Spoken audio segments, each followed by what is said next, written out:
One family torn apart by war is too many because one by one we get to thousands, then millions.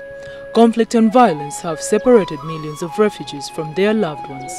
Once it was some other country, and today it's Democratic Republic of Congo. How long is Africa going to take to realize there are a whole lot of options than brothers murdering and displacing brothers? This is a story of a disagreement turning into death and displacement. At the border, every person, young or old, is allowed to come into Uganda. It only takes proof that one is coming from the war-torn area. Uganda, under the Office of the Prime Minister, receives and helps refugees in partnership with United Nations High Commission for Refugees, World Food Programme, World Vision, UNFP, and UNICEF, among other organizations. Nyakabande Transit Center was designated by district authorities to host refugees since 1994 following Rwanda's refugee influx, and to date, it serves that role. It sits on 35 acres of land and is located 5 kilometers from Kisoro town and 18 kilometers from Bunagana border.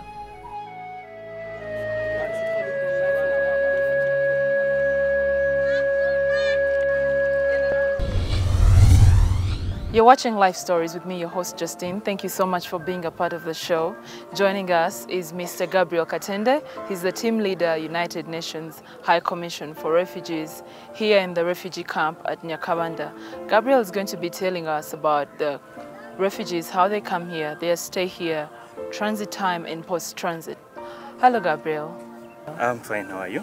Well done. Thank you, and thanks for the invite to the show. Yeah, these people are many. Yeah, sure. This is a transit camp. We've previously hosted close to 15,000 refugees at a go in this same transit camp. Oh my God. And the numbers keep fluctuating because it's a transit camp where we relocate refugees to a more permanent camp.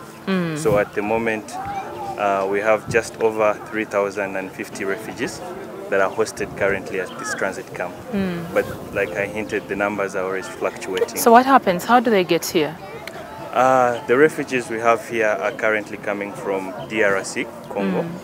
And they're of course fleeing the current upheavals in Congo. And this started way back last year.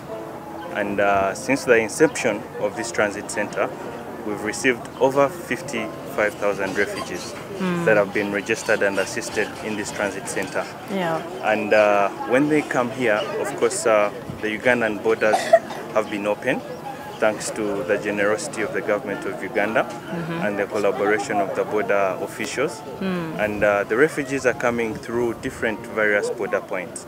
Some are official border points, others are non-official. And also the border points along Ugandan frontiers are porous. So we offer transportation to the refugees when they arrive at the borders because the border officials always alert us. So what do you mean when you talk about unofficial border points? Unofficial Who's there to border make points, sure this is a refugee and they need... We have security presence in these border areas. However, they are not recognized as migration of border points. For example, in Kisoro we have Bunagana, Chanika as official border points, and we have other unofficial border points, but there is security presence by the government. And these are the people who share with us this information when the refugees show up seeking safety. So what happens when they get to the border? Is there any kind of identification? Does somebody have to prove that I'm from Congo and I've come for refuge? How do they do that? The border officials and the government as well, there are mechanisms in place to identify and to screen refugees when they show up at the border. And of course they do this in harmonization and in consultation with the Office of the Prime Minister, who have the mandate in coordination and assistance to the refugees. However, once they show up, we provide the relevant assistance through Office of the Prime Minister to have the refugees relocated to the transit center here. So there are officials there from the Office of the Prime Minister? They are not officials, they are border officials, but they consult with us, and this is usually done on phone communication, and we also do border monitoring visits on a regular basis. Daidi Kanyamande is a little boy with a physical disability. He lost his family in the war in the Democratic Republic of Congo. The only person he was left with was his brother. As the war intensified, he lost touch with his brother too. When he ran for asylum in Uganda, just like any other refugee, he was taken to the Nyakabande Refugee Transit Center, where he met his brother. Daidi could not believe it. For him, the war seemed over at this point. Daidi took us to the tent where he sleeps with 5 other little boys, including his brother. The tent has a division, and on the other side, 6 little girls spend the night. After having their supper, Daidi leads the other boys to the tent. He gets their small blanket, covers his brother first, then he goes to bed too, and the night takes him to another day of the gloomy reality. A reality where everything called love, peace and family is gone, and he is just a refugee in a foreign land. There's an adult to monitor each tent that houses children. This is just an example of one of the many children of Africa victimized by adults of Africa. And if each day there is more like these, where is the future for them and for Africa?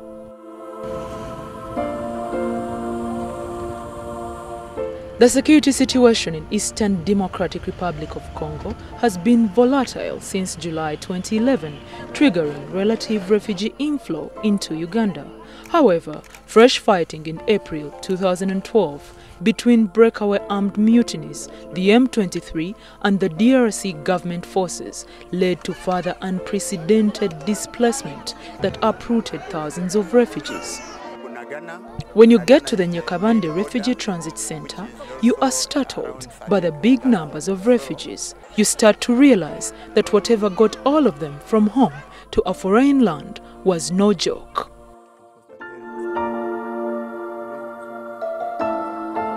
All these children have identification cards? The thing is... that they show up at the border? I mean, you're running from a war. Do you really carry an identification card? Sure. That's a good question. One thing to note is currently we are in what we call an emergency phase because of the current security upheavals in DRC, where we have larger influxes of refugees seeking safety and asylum in Uganda. And what does happen is that the government grants what they call prima facie refugee status. This is given to persons who are fleeing a larger part of an influx, because the government, along with partners like UNHCR who have the mandate to provide protection and assistance to refugees, would want to quicken the assistance and protection to such people who are fleeing in larger numbers. So individual refugee status determination cannot be done at that point. So that's why we grant, or the government grants prima facie refugee status. Yes, so whoever comes, you know. Whoever comes and is fleeing the general cause, which currently is the insecurity in DRC, they are granted refugee status upon registration. So how do they get from the border to here? They walk here? Some walk here. UNHCR in partnership with the Office of the Prime Minister and also with the local government through the police. We provide transportation for the refugees that are available at the different border points, and some as far as 60 kilometers from the transit center. And they are relocated here where they receive more comprehensive assistance. Men, women and children leave their motherland to go live in a foreign land in tents and sections. The Nyakabande Transit Center was officially reopened in February 2012 with a capacity of 500 individuals and was later upgraded with facilities to accommodate 11,000 people. People whose lives have been turned into an emergency by circumstances that could even be beyond their understanding. So what happens when they get here? When they arrive here, there are different mechanisms and systems in place to provide support. Most importantly is we do documentation and registration of the refugees. We have 2 systems of registration. The initial registration that is done on arrival. This is currently being done by our partners and camp managers, Uganda Red Cross. Once they are done, they are given a token, and they come with this token to UNHCR and OPM, who register them through biometrics registration. This is done in computers with a progress database. With the fingerprint? Yeah, with the fingerprints as well. So we capture more comprehensive information, and at the same time, this information is very useful to us because it's one way a protection tool and a way to also get the profile of the refugees. And we use this information to systematize our assistance to the refugees. Oh, well done. After the 2 weeks you talked about, where do they go? Good. Once we have always mechanisms in place, because this is a transit center. Once they arrive here, we always prepare them to ensure they are relocated to the refugee settlement. Currently, the government opened Ramanja refugee settlement. This is in Kamwenge district. And when the refugees arrive, we provide transportation and relocation. And because we need to do this in safety and dignity, we always do hire commercial buses to ensure they are relocated to the refugee settlement. And currently, we've relocated over 33,000 from this place to Ramanja refugee settlement. And when they get there, of course, the idea is that it's a more permanent place as they wait for the situation in DRC probably to stabilize, and we are always optimistic for peace. And so once they're there, we always encourage them to get involved in livelihood activities.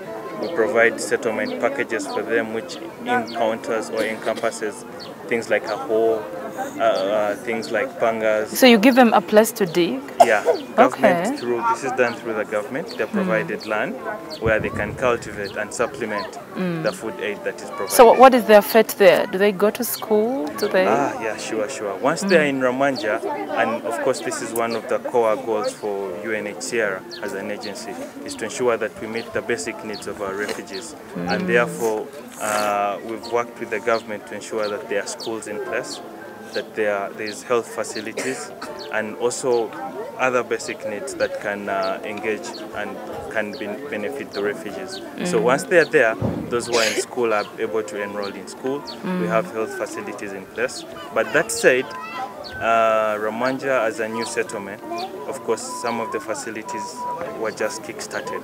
Of course. And therefore, there have been gaps in making sure that we meet the standards that are required. I mean, nobody knew that Congo would have a war. Exactly, so nobody had the mandate to plan. So this is a challenge, but we're making sure we do our best to meet the basic needs. That is some very good effort there. Yes, you just heard from Mr. Gabriel Katende. He's the team leader UNHCR here in the Nyakabanda refugee camp in Kisoro district. You just heard the effects of war. Something starts with a small disagreement between two parties, and then homes are broken, and then there's war, and then people leave home, and then there's suffering, people are displaced. But we hope and pray that someday leaders will come to a point where they choose sober solutions. We thank all the people that are putting in efforts to try and pick up the pieces of all the broken families and hearts you see around here. We thank UNHCR, we thank Red Cross, we thank World Food Programme, we thank the government of the Republic of Uganda, the Office of the Prime Minister, and everybody, individuals, institutions that are putting in any effort whatsoever to see that our people here get a better life, that they can get back to life and live life again. Life Stories will continue shortly after the break. My name is Justine. We'll be right back.